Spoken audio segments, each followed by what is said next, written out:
اعوذ باللہ السمیع العلیم من الشیطان الرجیم بسم اللہ الرحمن الرحیم رب اشرح لی صدری ویسر لی امری واحلل عقدۃ من لسانی یفقهوا قولی رب یسر ولا تعسر وتمم بالخیر رب زدنی علما۔ السلام علیکم ورحمۃ اللہ وبرکاتہ۔ الحمدللہ ہم سورہ بقرہ کی تفسیر کر رہے ہیں۔ 103 آیات کی ترجمہ و تفسیر ہم کر چکے ہیں۔ آج کا سبق آیت نمبر 104 سے دیکھیے۔ اعوذ باللہ من الشیطان الرجیم یا ایھا الذین آمنوا لا تقولوا راعنا وقولوا انظرنا واسمعوا وللکافرین عذاب علیم۔ یا ایھا الذین آمنوا، یا ایھا الذین، اے وہ لوگو جو آمنو ایمان لائے ہو، اے ایمان والو، اے اہل ایمان، لا تقولو، لا نہیں، تقولو تم کہو، تم نہ کہو، راعنا لفظ راعنا، وقولو و اور قولو تم کہو، انظرنا انظرنا کہ تم لفظ انظرنا کہو، واسمعو اور سنو، وللکافرین و اور لل کے لیے، کافرین کافروں کے لیے، عذاب علیم عذاب ہے دردناک، اور کافروں کے لیے دردناک عذاب ہے۔ اے اہل ایمان، گفتگو کرتے وقت اللہ تعالیٰ کے پیغمبر سے راعنا نہ کہو، انظرنا کہا کرو، اور خوب سن رکھو، اور کافروں کے لیے دکھ دینے والا عذاب ہے۔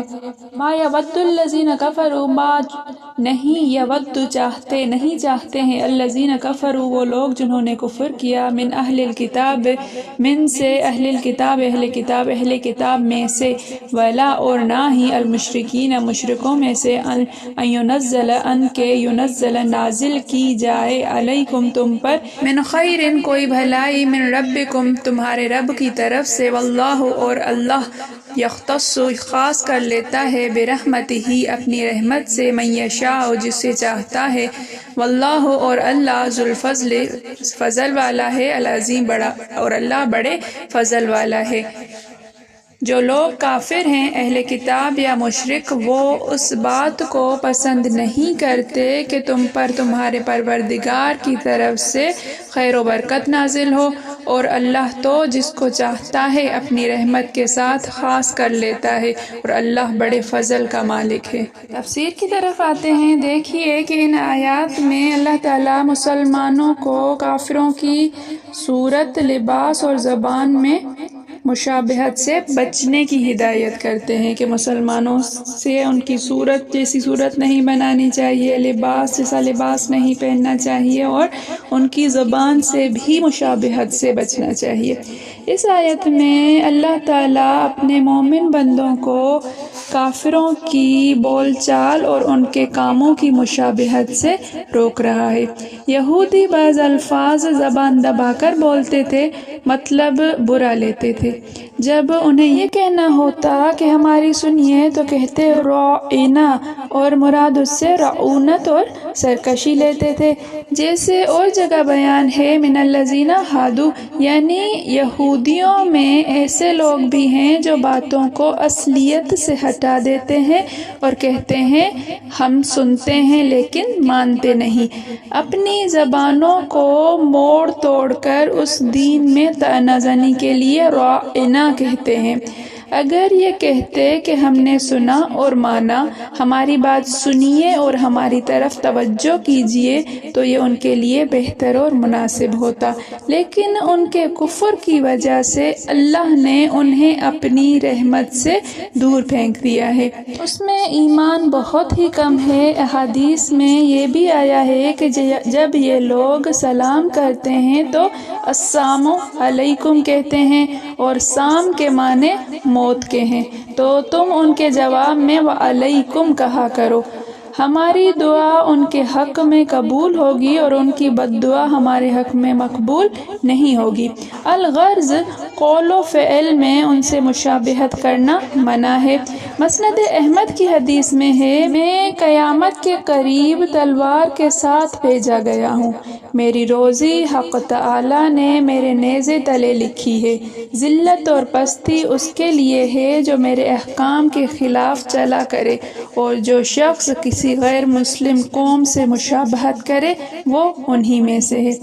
ابو داؤد میں بھی یہ پچھلا حصہ مروی ہے۔ اس آیت اور حدیث سے ثابت ہوا کہ کفار کے اقوال و افعال، لباس، عید و عبادت میں ان کی مشابہت کرنا جو ہمارے لیے مشروع اور مقرر نہیں، سخت منع ہے، اور اس پر شریعت میں عذاب کی دھمکی اور سخت ڈراوا اور حرمت کی اطلاع دی گئی ہے۔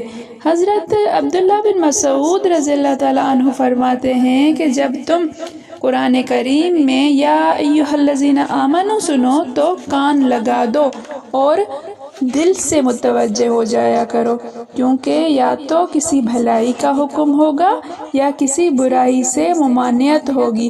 حضرت خیثلہ فرماتے ہیں تورات میں بنی اسرائیل کو خطاب کرتے ہوئے اللہ تعالیٰ نے یا ایھا المساکین فرمایا ہے، لیکن امت محمدیہ کو یا ایھا الذین آمنوا کے معزز خطاب سے یاد فرمایا ہے۔ لفظ راعنا کے معنی ہماری طرف کان لگانے کے ہیں بروزن اعطنا، اور حضرت مجاہد فرماتے ہیں اس کے معنی خلاف کے بھی ہیں، یعنی خلاف نہ کہا کر۔ اس سے یہ بھی مروی ہے کہ مطلب یہ کہ آپ ہماری سنیے اور ہم آپ کی سنیں۔ انصار نے بھی یہی لفظ حضور صلی اللہ علیہ وسلم کے سامنے کہنا شروع کر دیا تھا، جس سے قرآن پاک نے انہیں منع کر دیا۔ حسن رحمۃ اللہ فرماتے ہیں راعن مذاق کی بات کو کہتے ہیں، راعن یعنی تم حضور کی باتوں اور اسلام سے مذاق نہ کیا کرو۔ ابو صخر رحمۃ اللہ کہتے ہیں جب حضور صلی اللہ علیہ وسلم جانے لگتے تو جنہیں کوئی بات کہنی ہوتی وہ کہتے اپنا کان ادھر کیجئے۔ اللہ تعالیٰ نے اس بے ادبی کے کلمہ سے روک دیا اور اپنے نبی کی عزت کرنے کی تعلیم فرمائی۔ سدی رحمۃ اللہ کہتے ہیں رفاعہ بن زید یہودی حضور صلی اللہ علیہ وسلم سے باتیں کرتے ہوئے یہ لفظ کہا کرتے تھے۔ مسلمانوں نے بھی یہ خیال کر کے کہ یہ لفظ ادب کے ہیں، یہی لفظ بولنے شروع کر دیے، جس پر انہیں روک دیا گیا، جیسے سورہ نساء میں ہے۔ مقصد یہ ہے کہ اس کلمہ کو اللہ نے برا جانا اور اس کے استعمال سے مسلمانوں کو روک دیا، جیسے حدیث میں آیا ہے کہ انگور کو کرم اور غلام کو عبد نہ کہا کرو۔ اب اللہ تعالیٰ ان بد باطن لوگوں کے حسد و بغض کو بیان فرماتا ہے کہ اے مسلمانوں، تمہیں جو اس کامل نبی کے ذریعے کامل شریعت ملی ہے اس سے یہ تو جل بھن رہے ہیں، ان سے کہہ دو کہ یہ تو اللہ کا فضل ہے، جسے چاہے عنایت فرمائے، وہ بڑے ہی فضل و کرم والا ہے۔ الحمدللہ آج ہم نے سورہ بقرہ کی 2 آیات کا ترجمہ و تفسیر کی ہے۔ میرے پڑھانے میں، آپ کے پڑھنے میں، میرے سمجھانے میں، آپ کے سمجھنے میں کوئی غلطی، خطا، بھول چوک ہو گئی ہو تو میں اللہ کے حضور میں توبہ کرتی ہوں اور معافی کی خواستگار ہوں۔ السلام علیکم ورحمۃ اللہ وبرکاتہ۔